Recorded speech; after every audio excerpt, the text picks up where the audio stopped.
amigos del canal, queremos grabar este breve video. Una vez más, sus amigos de Taller Celage, estamos dándole servicio a esta lavadora Maytag de 13 kilos Performa. Es la Maytag moderna, la Maytag transmisión sin bandas, ¿no? Este modelo lamentablemente ya no se puede comprar nuevo porque se sacó del mercado. Esta es la Maytag 13 kilos Performa, ¿no? Y este tiene el nivelador del agua, usted lo puede controlar manualmente, ¿no? Es de trabajo pesado, como dice aquí, heavy duty, tarea pesada, servicio pesado. Es americana, ¿no? De reloj, ¿no? La jalaba uno y así, ¿no? Este es un timer, es un reloj. Una de las ventajas del timer, como ya hemos visto en otros videos, amigos, es que se puede reparar, ¿no? Un servidor lo repara esta refacción.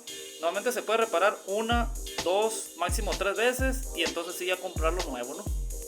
A como están las cosas de la lavadora digital, lo más conveniente es comprarlo.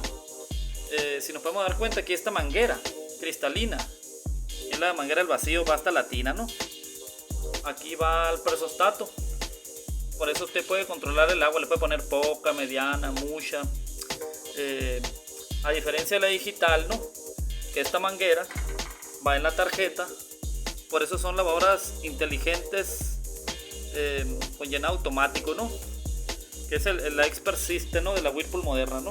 La tarjeta controla la cantidad de agua que va a entrar y esa es una ventaja a la vez y una desventaja, ¿no? Entonces, si usted tiene una lavadora como esta, es muy recomendable que le dé un servicio profundo, como en este caso aquí con los clientes que estamos nosotros, ¿no? Los clientes tenían no se alcanza a ver porque tenían este marco, ¿no? Esta puerta, nomás que se dañó, ya es la que trae el cristal. No se alcanza, aquí está, es un cristal, nomás que está quebrado el marco. Entonces nosotros en el taller le adaptamos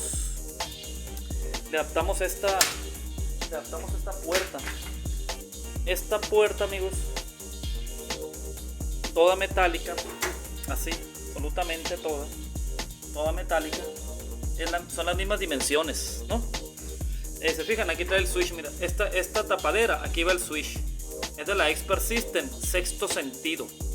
De la Whirlpool Maytag también, es la sexto sentido, es Whirlpool nomás, ¿no? Entonces la tapadera de sexto sentido, ancha, se puede adaptar, en este caso, a esta lavadora, ¿no? Para sustituir la ventana del marco de plástico, ¿no? Que se quebró. Los invitamos a que se suscriban al canal. Nos vemos en el próximo video. Gracias por el favor de su atención. Vamos a la orden.